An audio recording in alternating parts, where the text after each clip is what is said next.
relationship. Okay.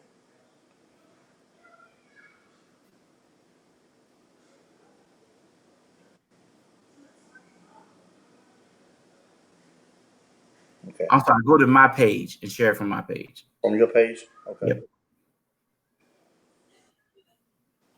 All right, guys, come on in. Come on in. We got about a minute. Give everybody a chance to come in and start sharing. I like it, man. Yeah, let's do it, man. What am I doing?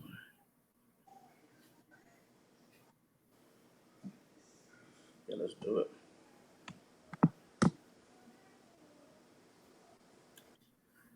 All right, all right. It's 8 o'clock, and it's time for another Father's Authority. Guys, well, welcome back to those of you who've been on before. And then for those of you who are coming on tonight, my name is Nate Holloway, and I am the host of A Father's Authority, which is a Facebook Live show that I interview different fathers on the topic of fatherhood. And what we're trying to do is change the narrative on fatherhood and fatherlessness, bring the hearts of the fathers back to the children.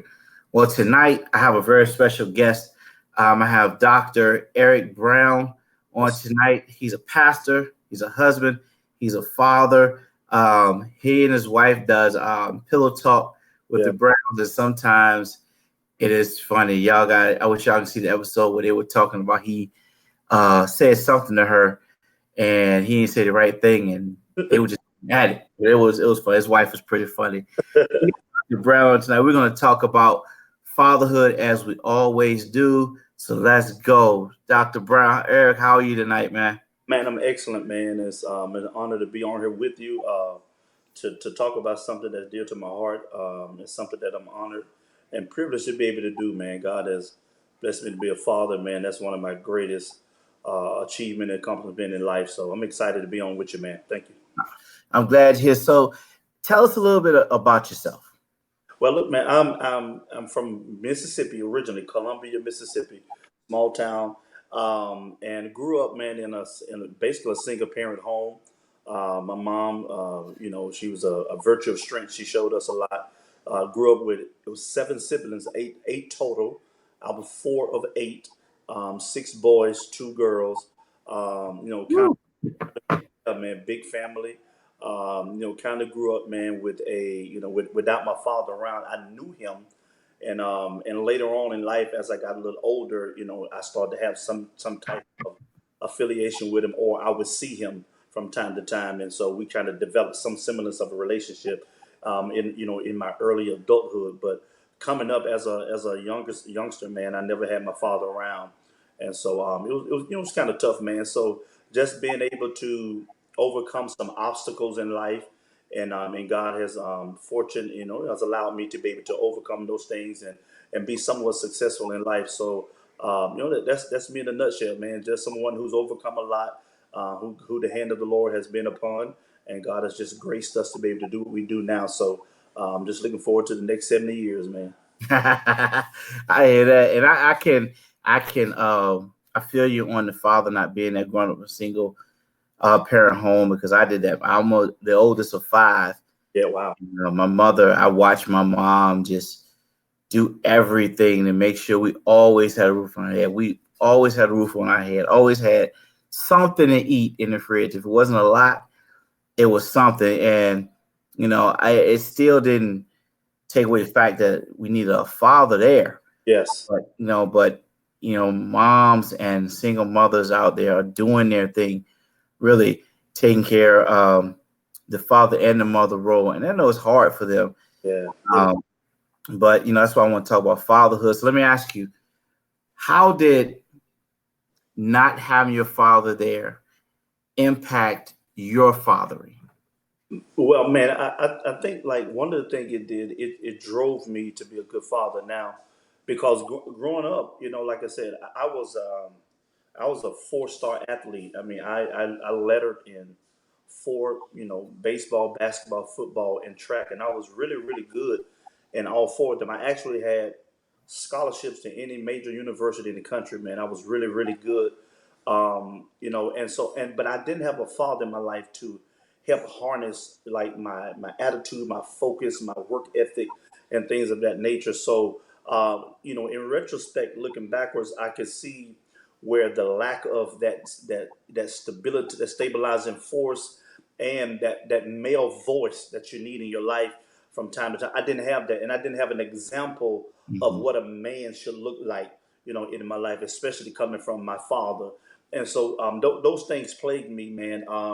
You know, being in athletics and things like that, being really good to look up in the stands and never see your father there. Never to Mhm. see your father to support anything that you do, and you were really good at what you do, but he was never there to applaud you or to encourage you. So when I became a father, I vowed to myself that I would never ever neglect my children for nothing. And just having the privilege and the honor to be able to be a father, man, is something that I take very, very seriously. So for me, I wanted to make sure that before it plagued me to the point to where coming up, you know how it is in our communities. A lot of people have children, with women who are not their wives, and Mhm. for me, because of how I grew up, I always vowed that the only woman I want to have children with is my wife. I never wanted to Good. children, and that's not a knock on those who do. It was just for me, because how I grew up, not having a father figure there. I know how difficult and hard it was for me. So from Yeah. that point, I wanted to make sure that if when I have children, I want to be directly in the lives of my children. I want to lay down with them at night, wake up with them. I want to see them. And so I drive them to school basically every morning. My wife gets them up, and sometimes we rotate. But for the most part, I drive them to school. I pick them up. I look forward to those moments and those times, because those are the things that I wish that my father had done with me, and I never experienced those moments. And so just being able to be there and pray with them at night before they go to bed, and read the Bible to them before they go to bed, and just be there in the morning when they wake up, and fixing them breakfast, and just driving them to school, singing with them.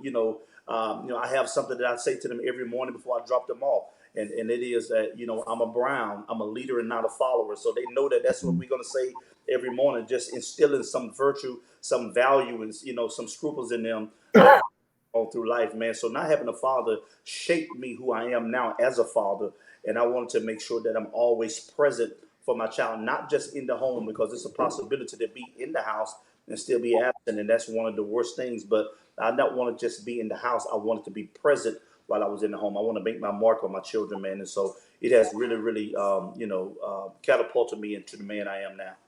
That's good, man. And I like how you say you tell them say I'm a Brown, Yeah, leading out of follow because that sets um their character for who they are. absolutely.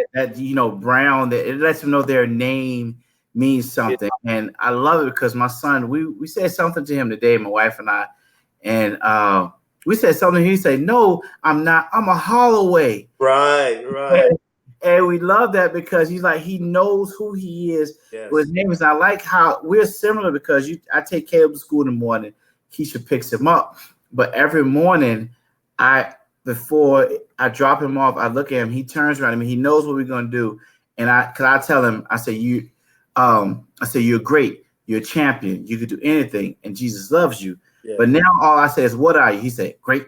I said, "What are you?" He said, "Champion." I said, "What can you do?" He said, "Anything." I said, "Who loves you?" He said, "Jesus." right.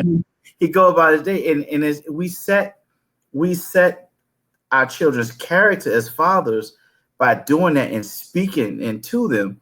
Yes, And if a lot more fathers did that, that would change the trajectory of the lives of the children because they'll start saying, "Well, my dad said this, my dad said that." And I was talking to my son's teacher one day, and the roof on their school, like some shingles fell off the roof or something on the school, and she said, I said, "Well, what happened to the roof?" She said, "Oh, so shingles fell off." He said, "Your son said you're gonna fix it." right. Yeah, I'm like, he's basically said, "My daddy's gonna fix it. My daddy can fix it." She said, "Yes, all he talks about is yeah, what his daddy can do, what his daddy can do," and that's good because we have to live up to that. absolutely. Because it can crush them If we don't, if we don't.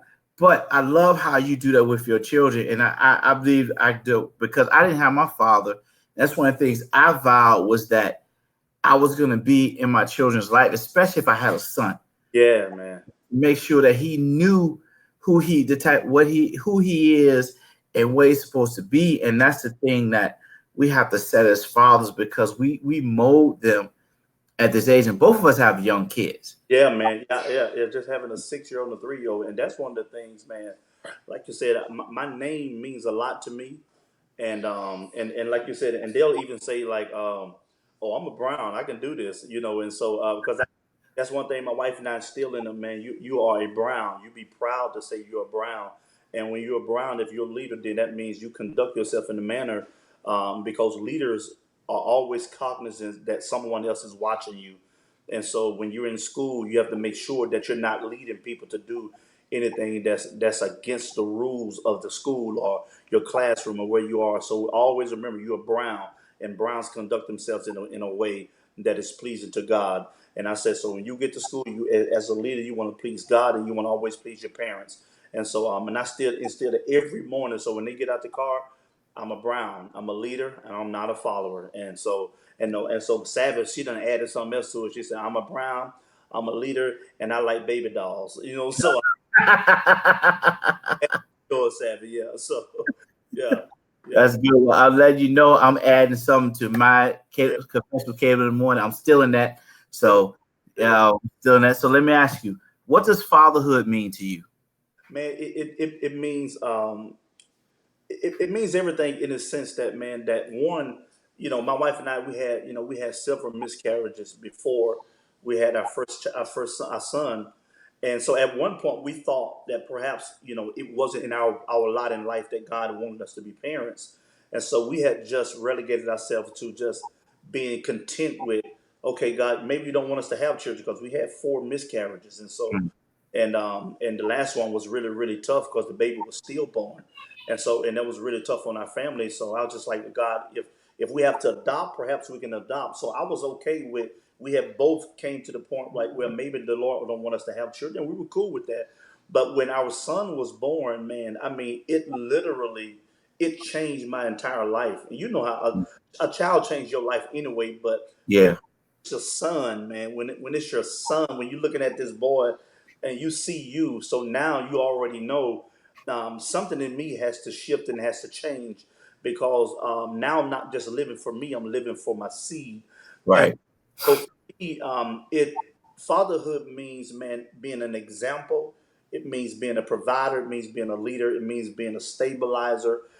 It means being an author. When I say an author, someone who, I speak the words into his life and their life to start their future off. That's my job, is to be an example to them, man. To be someone who's a sustainer, a supporter, someone who speaks value into their life, encourage, and also encouragement into their lives. And so, being a father to me, man, is something that, man, I mean, it doesn't compare to anything else. I mean, and so I love being a father, man, and so it's just being an example, man. That's the most important thing. It's just being an example, showing my son how to be a man, treat a woman, and also showing my daughter how to be a man in treating her mother. And so that way, my son knows what a father, my daughter knows what a man should be, and my son knows how to treat a woman based on how I treat his mom and how I treat his sister. So I've just been an example, man, in totality, and in all the way around, man. So it's just, if I had to use one word, I say just being an example. And that's good, man. And I'm glad you said that, because, and you have a daughter, so your words and how you speak to your children are different with each one. Absolutely. With your son, you have a way that you, as a father, you speak to your son, and then because you can be a little more firm with your son. Yes. Be firm with the daughter, but you have to come more. I don't have a daughter, but Most I've of been them guys with daughters. Yeah, you have to come more not soft, but more I don't know if the word is empathetic with your daughter, because more, she more, owns those words. just more nurturing. Yeah, that's the word. Yeah, As a son, you can kind of be a little more stern and stick with that sternness. But as a daughter, you want to come with a little more nurture, because one thing, you don't want her to think that it's okay for a man to be totally aggressive with her. And so right. trying to teach her not to become a sponge or susceptible to verbal abuse. And so as a father, I have to watch how I speak to my daughter, because I don't want her to think a man yelling at you is the proper way.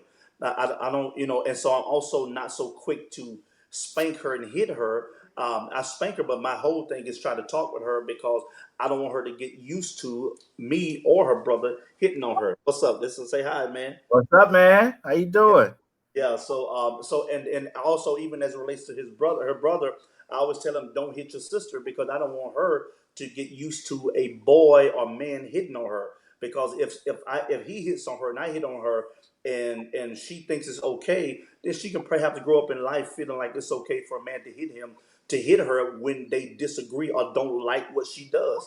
And so I don't want her to think, and then after I hit her, I say I love her. I don't want her to think that that's love and that's how men express love. And so I'm careful with how I treat her. With boy, I'm stern, but with her, I have to go in a little gentle, hold on my lap while I talk to her, and kiss her while I talk to her, so that way she'll understand that I want her to make better decisions, but I do it in a manner where she can embrace it, so she knows that I love her, and it's not, and I'm not showing her out of violence or out of being physical with her, but I'm talking to her with my words. Man, that's awesome that you said it. And I never heard anybody put it that way when disciplining a daughter. Yeah, I never that's so good. I never heard it put that way, because when you think about it, that is good that you said it, because if you spank her yeah. all the time for everything, then she's gonna take that because it's coming from you. And I'm Yeah. telling you, I love her.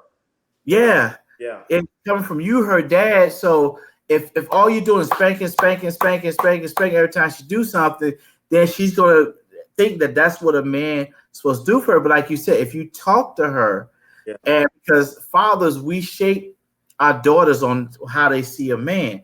So yeah. when you talk to her now, you have to discipline her. Absolutely. You have to spank her at time, like you said, not all the time, and depending on when time. And sometimes, you may have to let mommy do the spanking. Absolutely. That and some things I do, mom, because mom is a little more patient than I am. And sometimes as a father, I could be really, really aggressive and rough. That's just the male side of me.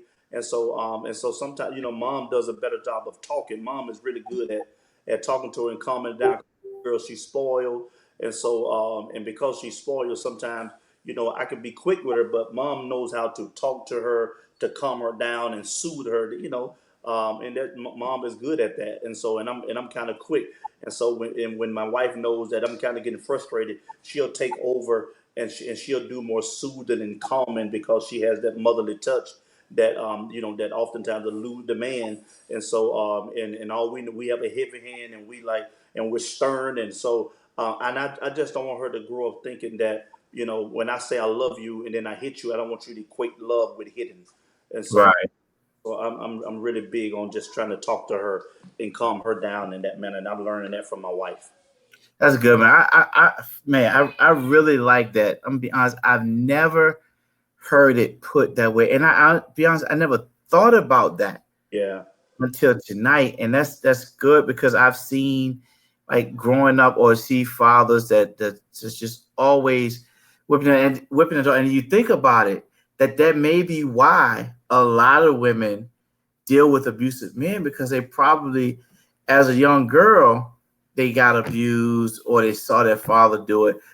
I can go on this all for a minute, because I like that. yeah. I like. Well, yeah, of course, I read a lot, and I was reading an article that was done, a study, by Yale University, and in this study, they documented women, and they was trying to figure out the dynamic and this phenomenon of physical abuse, and why women who are physically abused by men stay with them, and then even if they get out of that relationship, then they choose another man. They generally choose a man who was similar to that man. So, and then they come to find out all of those women kind of dealt with a father who was overly aggressive and violent.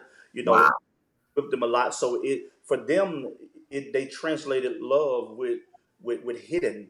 And if a man, and so some of them, even in a relationship, they will provoke the man to hit them, because in provoking the man to hit them, that means that he loved me. Because if he didn't hit me, he didn't. If he wouldn't hit me, that means he doesn't love me. And Wow. so they equated that hitting them and that yelling and verbal abuse to them as love, because the main figure, male figure in their life, he would do that, and his word was them to them that I love you. And so that's how they equated love. And so and after reading that, this was even before I became a father, and because just being a pastor and a counselor, I've tried to figure out these things. When I became a father to a daughter, definitely, I definitely tried to always, treat her different than my son, because I never want to get used to physical abuse or verbal abuse from a male's voice. Man, that is so good. That is so good.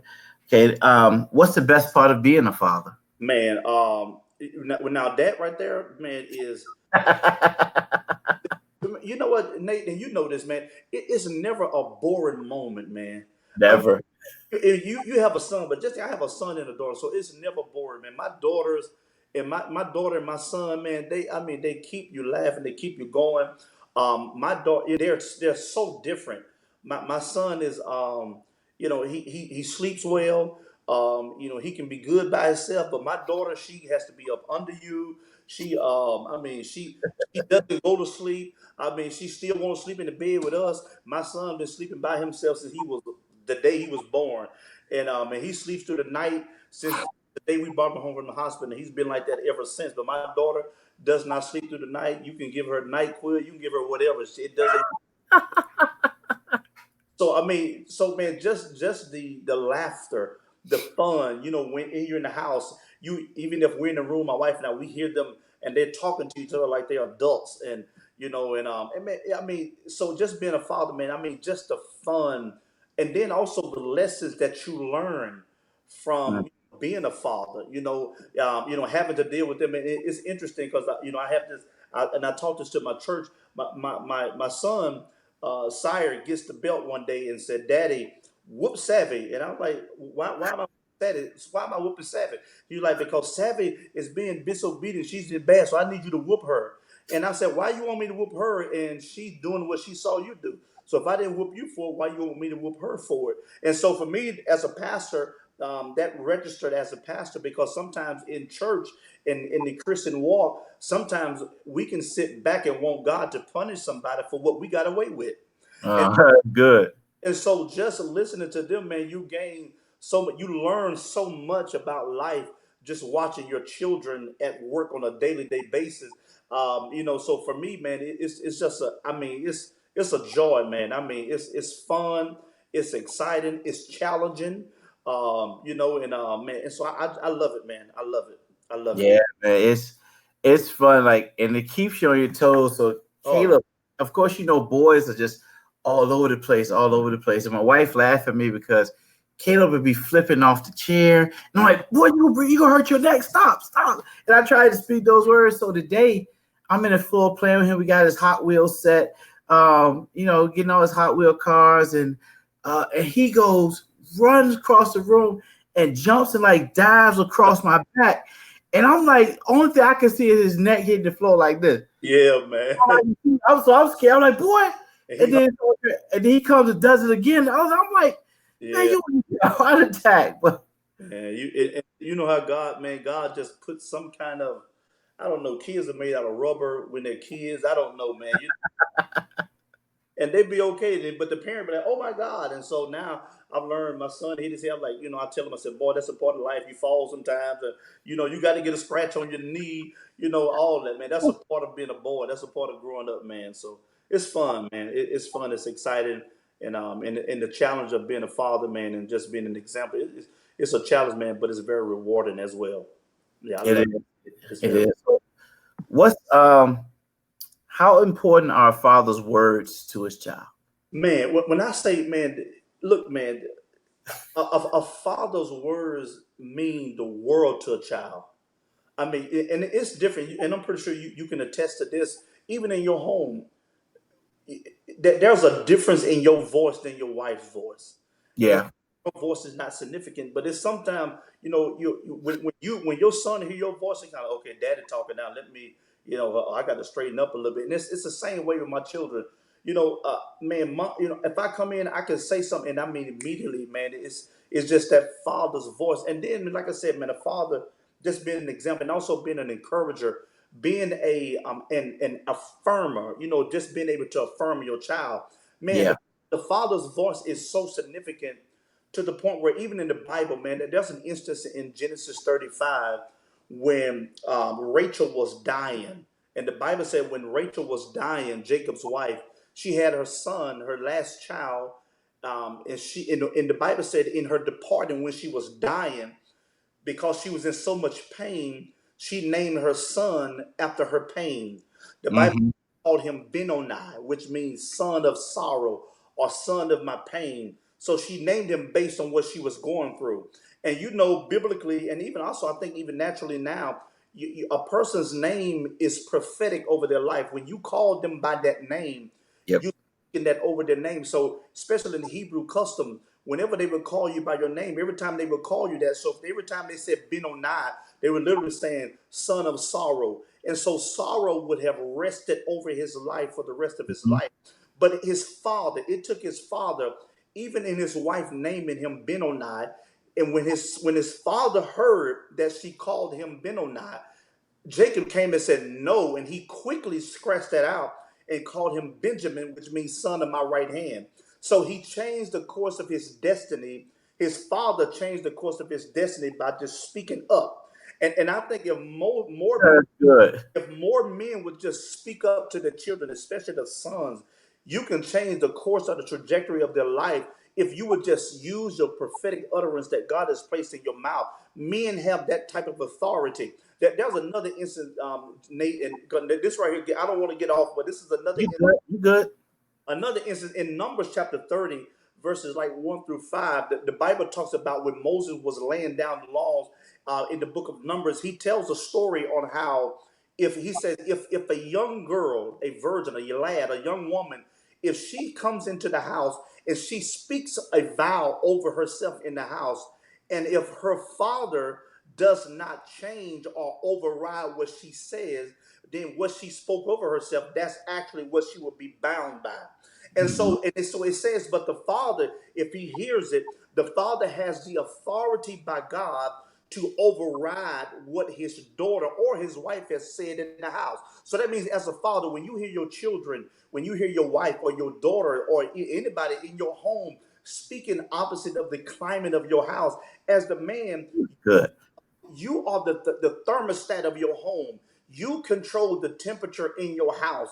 And so if you allow your children, especially your daughter, your wife, to speak ill things over themselves, and you as the man don't intercept that and change that climate in the house, then those things become true to what they spoke. But as the father, you walk around the house and you pour down every negative word.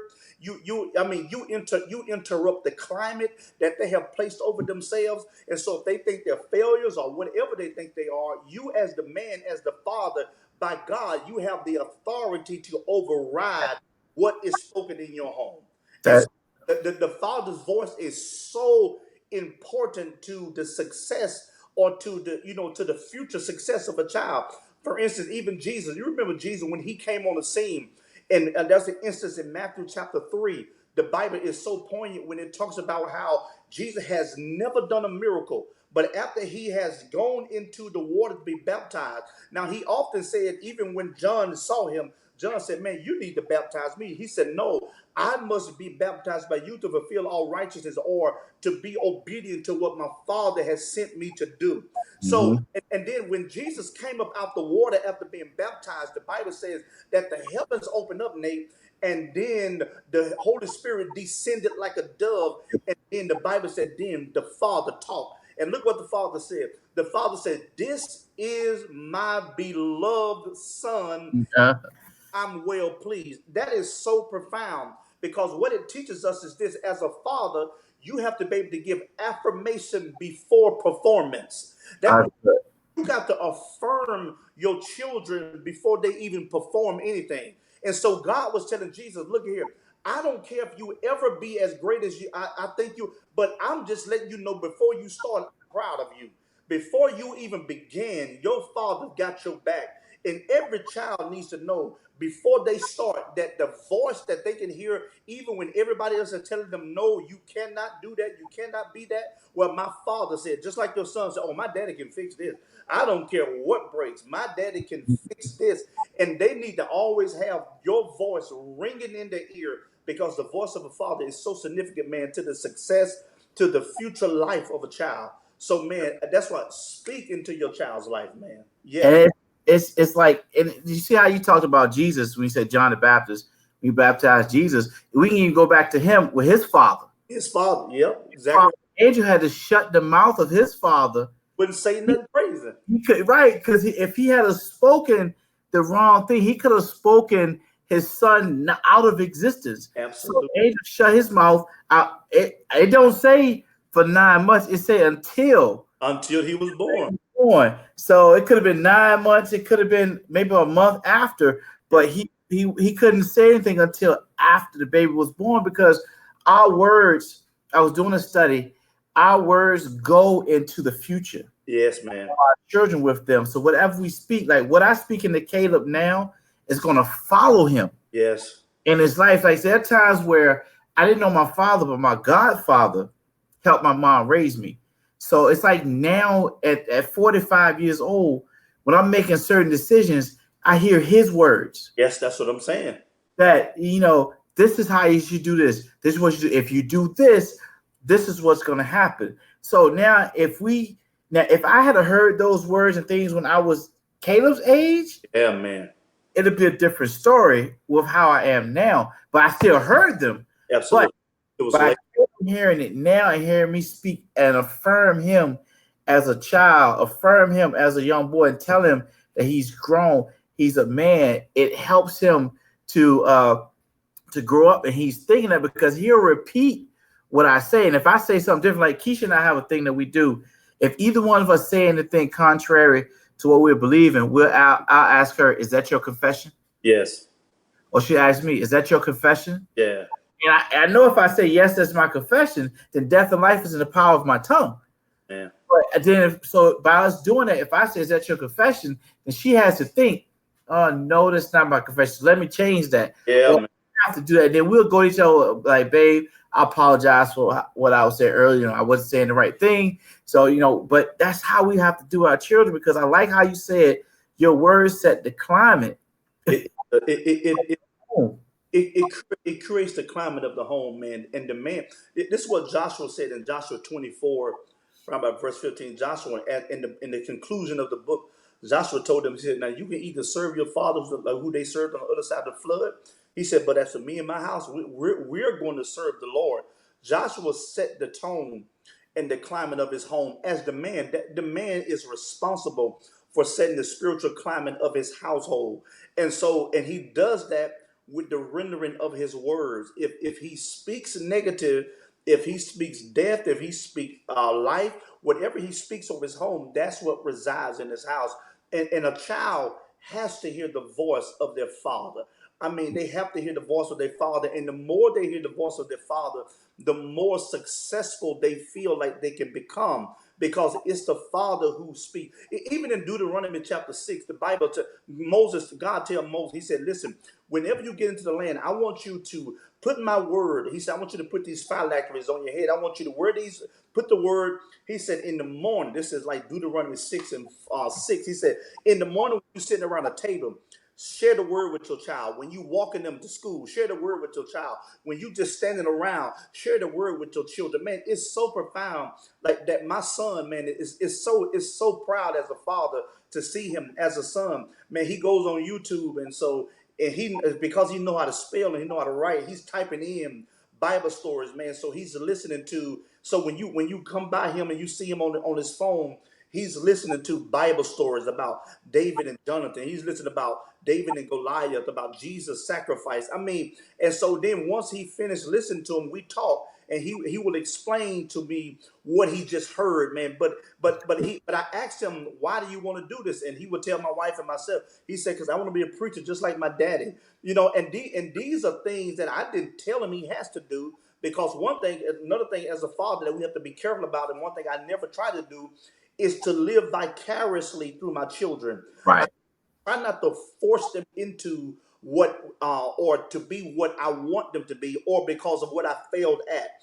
And so I try to let them create their own path as it relates to me. I point them in the direction, but I don't try to force them into it.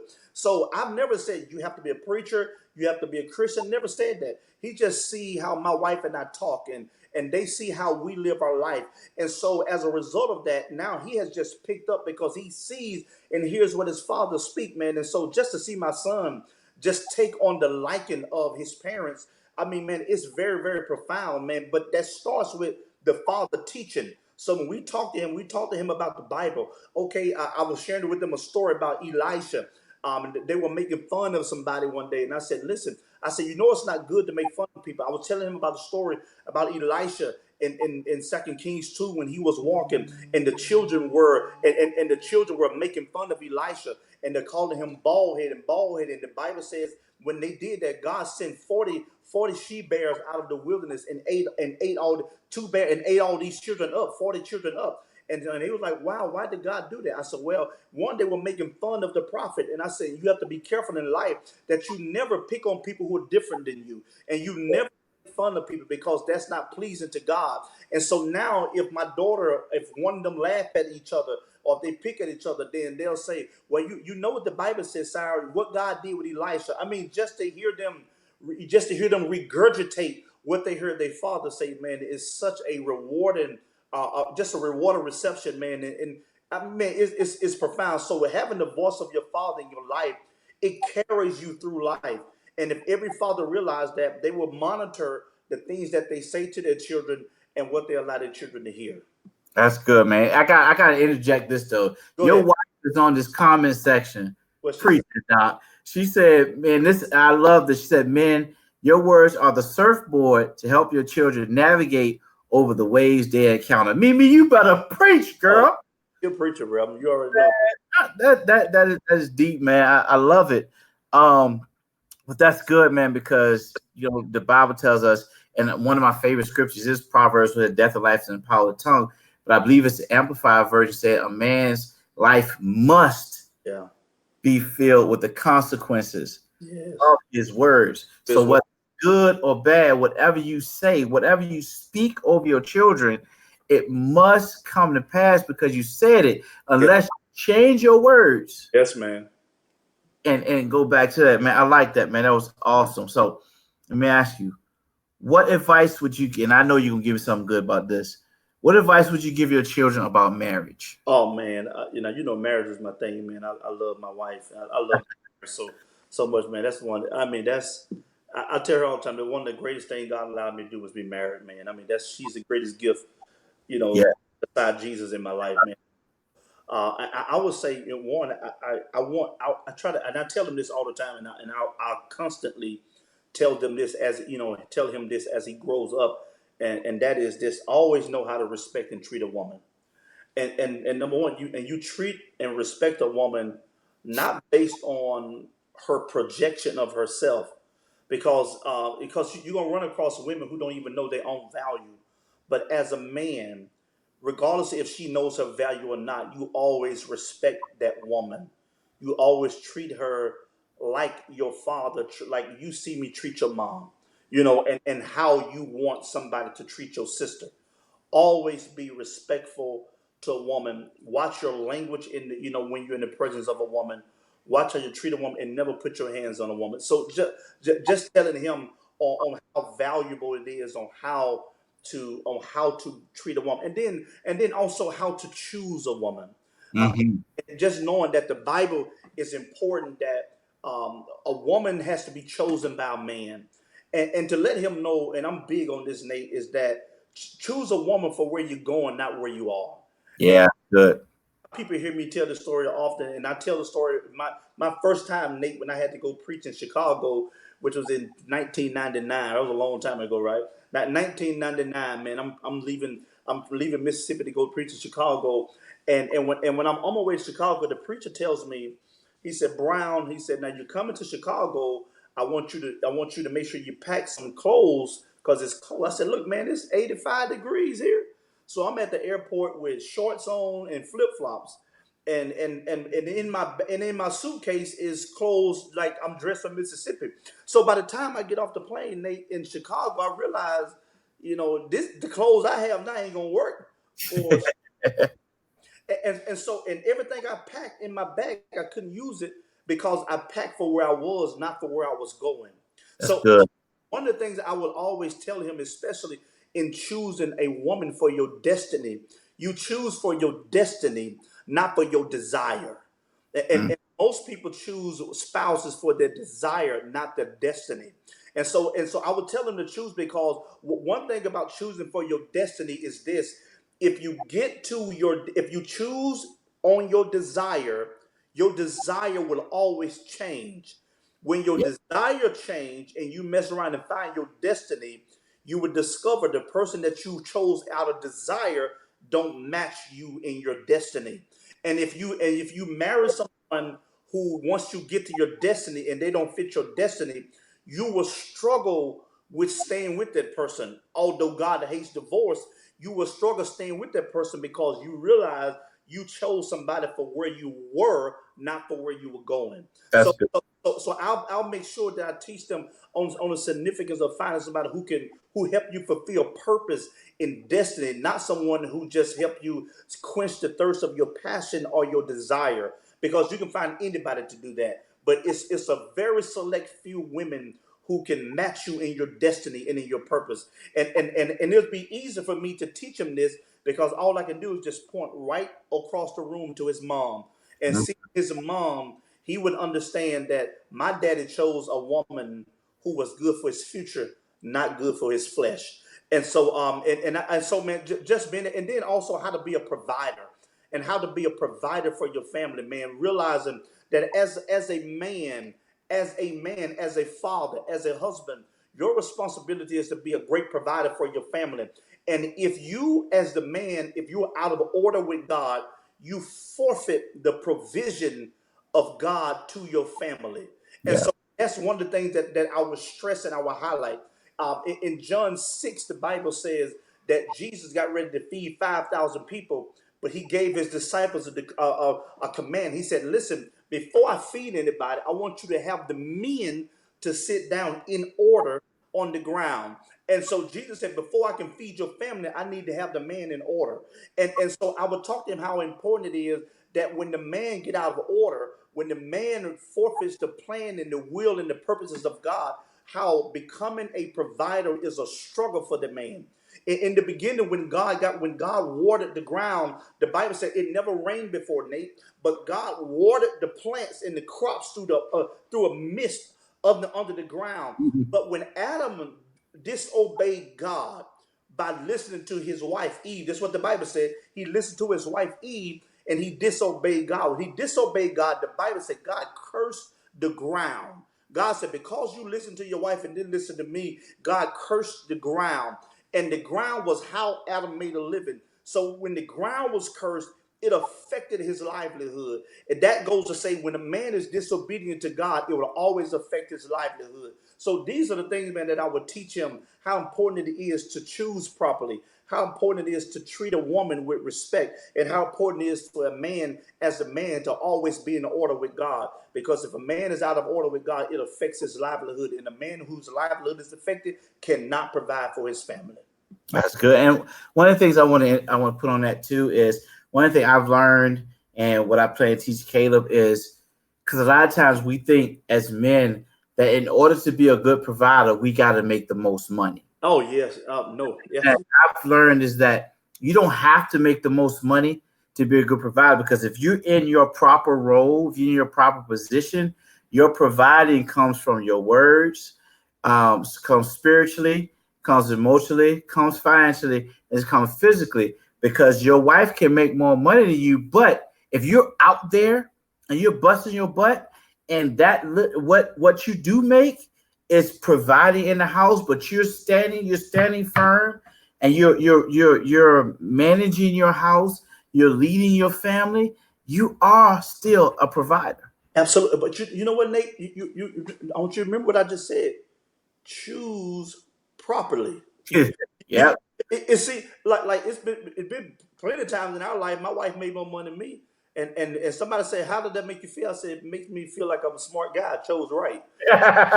Right. Why is it? I chose and I chose a woman who that when I was down didn't make me feel less than a man because she made more money than I did. Yes. Because if you choose a foolish woman, if you make less money than her, she was trying to now wear the pants in the house to make you think that she's greater than you because she makes more than you. No, I chose. That's why I said you have to choose somebody for your purpose and your destiny, Hmm. not out of your desire. Because if you choose somebody for your desires, most time you choose someone who is attracted to you based on what you have in the natural. And if they're attracted to you based on what you have in the natural, when you lose those natural means, then you lose her respect. But if you choose somebody who's connected to you for your destiny and your purpose, she can care less about what you make as long as you add those qualities that money cannot buy into that. Yep. And so if you marry a woman and she makes more money than you for the rest of your life, that still means you're the head of that house and you're the provider of that home. Yeah. Because she couldn't be as great as she could be if she didn't have the strength of a godly man in her house, in her life. So you still are the provider of that home. It has nothing to do with income or how much I make. I'm the head of this house and I'm the provider of this home because, like you said, money is not the only thing a father and a man provides. We provide stability, we provide nurture, we provide prayer, we provide guidance, we provide covering. You hear me? Those are the things that a man provide, and money can't buy those things because we know there are a lot of men who make more money than their wives, but they're not good spiritual leaders. Their Right. you hear me? And most of their wives would say, listen, I know you're making all this money, but you're never home. And so I wish you would make less just so you can be home with me. So it has nothing to do with how much income you make. Income has nothing to do with manhood or who's the head or not. Because a wise woman can realize I can make more money than him, he still be the head of my house. Yeah, and that's like my situation. My wife, I'm not ashamed to say my wife makes more than me, but what she does do is she will say to me, "Babe, what's your decision on this?" Absolutely.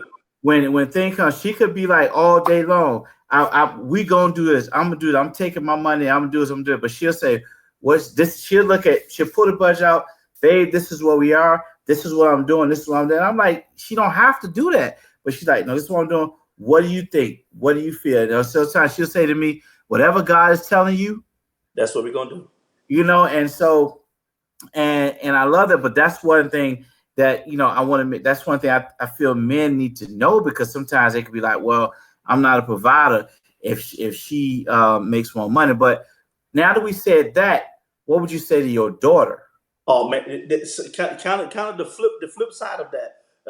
Like I said, number one, making sure that she understands first off that she respects herself. Mm-hmm. Because if she respects herself, she's always going to put herself in the best position to be successful at life and to not put herself in compromising relationships. Because I think if she respects herself, then she would not compromise her belief system or her morality just to have a man. And also, even in respecting herself, making sure that before she meets a man, she knows who she is. Mm-hmm. Because one thing what hurts most women is that they find a man, especially a very successful or popular man, what have you, and sometimes they lose their identity in that man. And so once they find a good man, sometimes they don't know who they are any longer. There's an interesting story in Judges 4, I think it's verse 4. The Bible says, it reads like this, and it's very profound. It says that it said Deborah, a prophetess, the wife of Lapidor, and the Bible puts it like that to suggest and to show us that Deborah was her identity, prophetess was her purpose, and being a wife was what she chose to be. So, in other words, she knew who she was and she was clear with her purpose before she found a man. So that way, whenever she finds a man, she does not lose her identity of who she is, and he understands that she has a purpose before I met you. And so that's important because if not, most women, once they find a man who's success, they shrink under the cloud of husband's success, and they can add so much to the family, but because the man is insecure in the abilities of his wife, that sometimes he will suppress her. So I will make sure she understands her. I know who you are first. Number one, you're brown. All right, you're brown. As a brown, you got to always remember that. As a brown, number two, figure out, know who you are in God first. Know who you are. Know what you're called to do and what you're created to do. So that way, when you meet a man, because see, purpose. What purpose does, Nate? Purpose help us in our decision making, in our choices, because what the Bible said, where there's no vision, people perish. Vision and purpose, it makes your decision making easier, because number one, here I am. So now so now here it is. Like for instance, like my wife and I now we're vegan now, right? So we don't eat any meat. We don't eat any meat anymore, right? So here it is. So now, because we don't eat any meat anymore, it makes I'm clear on my decision. So Mhm. like yesterday, here I come home after having a good time at church, and I have a devil in my house by the name of mother-in-law. So I come home door, Nate, right? And when I open up the door, the first thing I smell is fried chicken. You hear me? Oh my God. And everybody know I was a chicken lover. I smell fried chicken. You hear me? And so when I walked through the door, I was like, this is the devil if I ever seen it. You hear me? But here it is. But because I'm focused and I have vision of what I'm trying to do, the decision to say no was easy. See, whenever there is purpose and there is vision, purpose and vision makes decision making easy. So Mhm. if I let her know in the beginning, as a woman, if you're clear on what you want to be and what you want to do in life, when a man comes into your path who's not going in the same direction, you don't pick him up. You don't pick him up, and you don't let him get in, you don't let him ride with you, because he will take you off course, and it will take you longer to get to where you're going. But if you find somebody who's going in the same direction as you're going, it does not take you off course. And so just knowing who you are, keeping your identity, knowing your purpose, and respecting yourself as a woman. And the most important thing I'm going to tell her, Nate, is to never lay down with a man who is not your husband. I'm going to drill how important it is for her to keep her virginity and to keep her sanctification to God. Not just because it ain't cool, that no, because it's the will of God for you to abstain from fornication and for you to keep your body until you find a husband. Those are things I'm going to tell her, because those are things that I did not learn until later on in life. But those are the things I want to tell my daughter, so she can always be a respectful young lady, and she will always carry the Brown name successful until she meet another man named Brown, and she will always be Savvy Brown. You hear me? Man, That's what I told her. Now, I keep telling her, I said, now I know you're 3 years old, but always remember in life, if the boy last name is not Brown, you can't marry him, all right? Because you're gonna have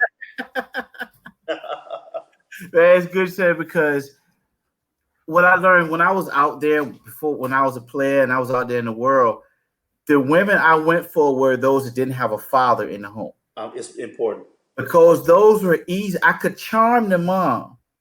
So if I could charm the mom, I could do what I want. Yeah, man. If I get the mom to like me, I'm good. Yeah, But the first time I dated a girl that had her father, he came in the house. He was a police officer. yeah. He came in uniform.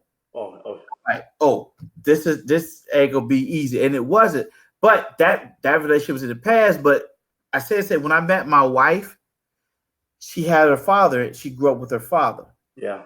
Father taught her what to look for and what to do. So her first question to me on our first date was, "What's your vision for your life?" That's the point I'm making, man. Now, depending on how I answered that, depending on whether that date went on or whether you had another date. Yeah, So that and it was so profound, that the type of woman I married, because when we met, I had just lost my job. wow. So she was planning a wedding with me, I hadn't had a ring yet, and I didn't have a job. Yeah, man. But what she said was, she saw God's vision for my life on me. She saw where I was going. She saw what I was going to do. So she saw in the spirit what I was going to be. And so that's why, and because she was taught, she listened to God, and then she had her father. So she was able to see what a real man. Yeah, man. and that's good. And I know when I do have a daughter, I got some things to teach her. And I used to tell everybody. I used to say this thing was I didn't want a daughter because I was a always knew that she was gonna meet a guy like I used to be. I said the same thing, man. But then, people would tell me, well, it's what you teach her. Absolutely. So when she meet that guy, but it's up until now where I'm ready to have a daughter now because I know that my words and what I teach her is what I'm going to teach her is going to be different because I knew that that guy that I used to be was a slick somebody, and I'd be hurting. Yeah, yeah, and I keep telling Sarah, I said, Daddy don't want to go to jail, okay? So I want you to always listen to daddy, and so I think it's important, man. And so and as a it's kind of like having that that father in the house. It stabilizes a daughter, man, in such a way because especially if he's present in the home. If he's present in the home, then she sees what a father does. And I always encourage men who's married, and especially with children, one of the greatest things you can do is love your wife in front of your children. Mm-hmm. Show them what love, what sanctified love looks like. And when I say sanctified, I mean it's sanctioned by God. Yeah. Show them what love looks like. And so they see me hug their mom. They see me kiss their mom. They see us laugh. They see us flirt. You understand? They see these things. Between their mom and dad. So these are the images that are being burned in their brain and enmeshed in their hearts. So as they get old and they start dating, well, yeah, and they start to see, well, that ain't how my daddy did, mom. And Yeah.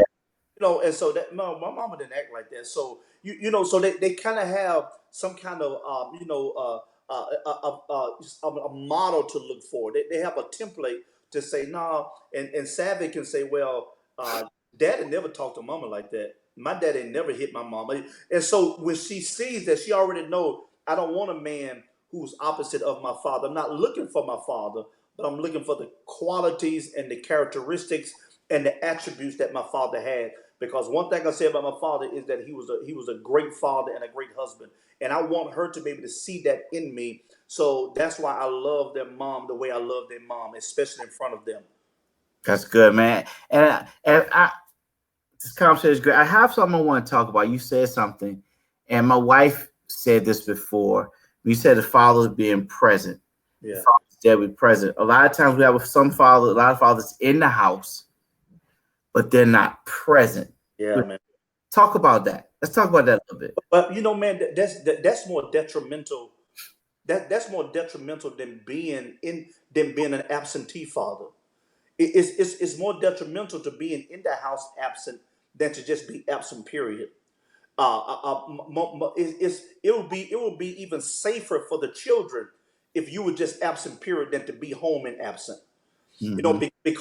Because in that regard, children grow up now, and what that does, it causes them to have a lower expectation of men and fathers, because they can say, I had a father in the house, but he never did anything. So you teach your children, one, you teach your son how to be an absentee father while present, and you teach your daughter to be able to choose a man who has no drive, or who is not active in the home. And so sometimes, because even we like for instance, I had later on in life, I had like a stepfather who was in the house, but he was never present. And although he was there, he was he had some difficulties in life. So it's more damaging to have a man around and he's not there. And when I say he's around but he's not there, it's very damaging, because now what it does, it puts more pressure and weight on the woman in the house to take those steps and to lay down laws and rules, and to be the aggressor and to be the voice. And so in those terms, it messes up the dynamic of a son and a daughter. This is where now this is, and this could be controversial, but these are, I'm a holistic teacher and preacher. Those things make boys more susceptible to femininity, and it makes girls more susceptible to being a little aggressive as men. And so, and when you study warfare books and demonology, you start to see this is how the spirit of homosexuality and feminism hit men, and this Mhm. is how the spirit of lesbianism hit women, because they see now a man in the house, but the woman is the aggressor. And when Yeah. is the aggressor, that daughter grows up now being the aggressor, and that boy grows up being a softie because he used to a woman dominating the man in the house. And so it's very dangerous for a man to be home but not be home. And so in it's best to, and in some cases it's better to not be home at all than to be home and not be home. And so it's very critical, and we've seen, and you can see these kind of you can see people in history who had fathers like that, and they turned out to be very we have, I'm a knowledge guy. So you most of the serial killers, they had fathers who were present but wasn't present, like Mhm. Jeffrey Dahmer, like Bundy, all these guys, and you go through the line of all of these notorious serial killers and bombers. You would find out that they had a man in the house, but the man wasn't present in the home, and Right. so all these things are linked to dysfunction in children when the father's there, but he's not there. That's good. That's good. Thank you for that, man. This has been really good. So, and the last little bit of time we have, just give a piece of advice to fathers out there. Yeah, well, I will say this, man. As a father, I would tell every man. One thing I try to do, Nate, is try to do it the way the Bible said do it, and of course, when the first place we see a father in the Bible is in the book of Genesis. I mean, it's the first place we see a father, and as a father, God gave that man the rundown of life and how to be as a father. And so, the first thing I would tell a father this, and that is, regardless of where you are in life, you can start right now, but you got to make God your father, Hmm. because a father whose father is not God is a father who will not be to the child what they need to be. Secondly, I would tell every man, get you a pastor, a spiritual mentor, a spiritual father. You got to have somebody in your life who can pour into you. Yeah, Now you pouring into your children, but you got to have somebody to pour into you. that's right. Yeah, definitely. And so if you don't, and I'm talking about somebody you're gonna lay your eyes on. Of course, God is your father, but you got to have somebody in your life who can sit across you, call you, and say, "Listen, man, this is some things you need. You have to have a spiritual father." And then secondly, man, as a man, you got to discover what purpose is. And when I say purpose, I'm not talking about just a job. So because sometimes we mix purpose and jobs together, and just because you have a good job doesn't mean that's your purpose. Purpose defined biblically is its only purpose if it helps advance the kingdom of God. If God can use your job to win souls to him, then that job is purpose. But if your job is not to win souls, that's not purpose. So it's possible to have a job and still be out of purpose.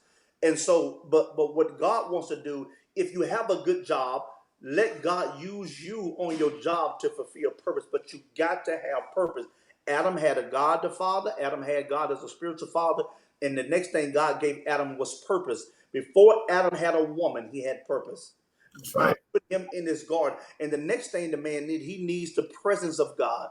He has to have a church. He has to have a place where he can go and spend time in God's presence.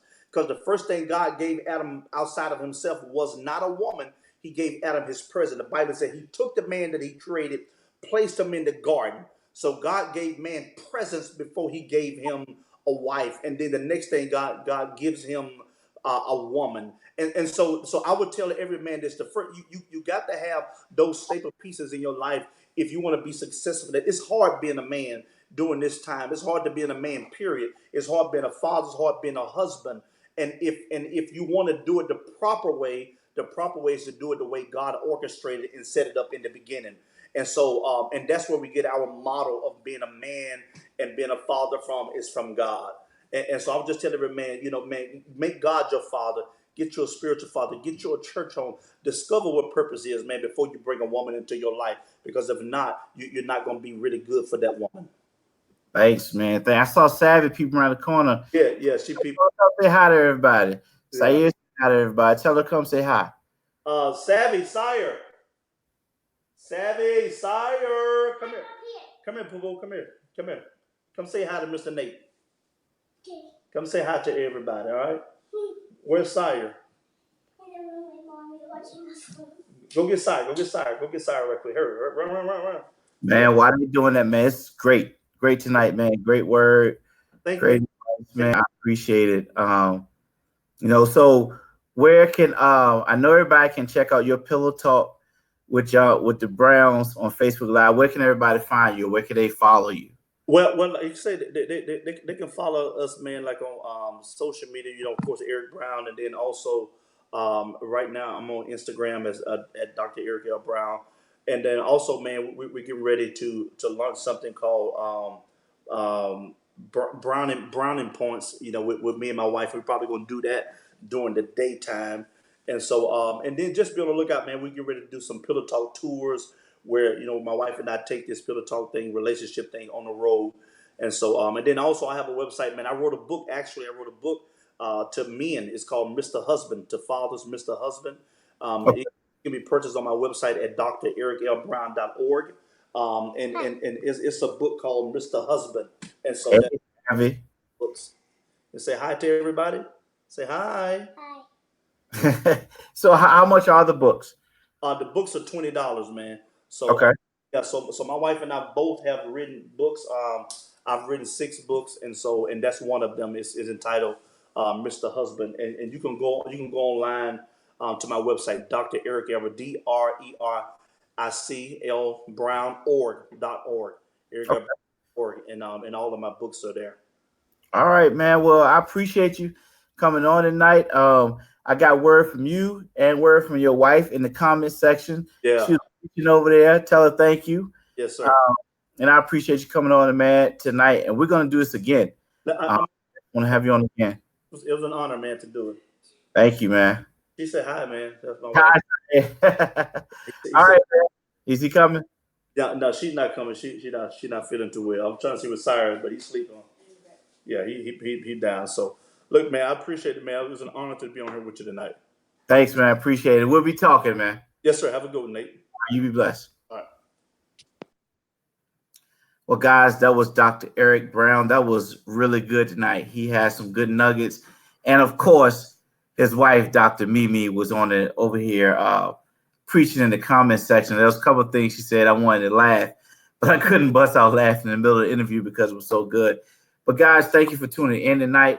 As always, we love you. Thank you for the support. If you guys have any questions at all that you want to ask us, or you want us to answer for you, you can go to our website at www.keenrelationships.org, and you can just ask us the question. If you want any advice, email us and we'll answer the questions for you. You can also follow us on social media, keenrelationships.org. You can follow me, Nate Holloway, my wife, Keisha Holloway. And guys, always thank you for your support. Love you. Be victorious. Until next week. Be back next week with another great interview. Okay, guys? Love you.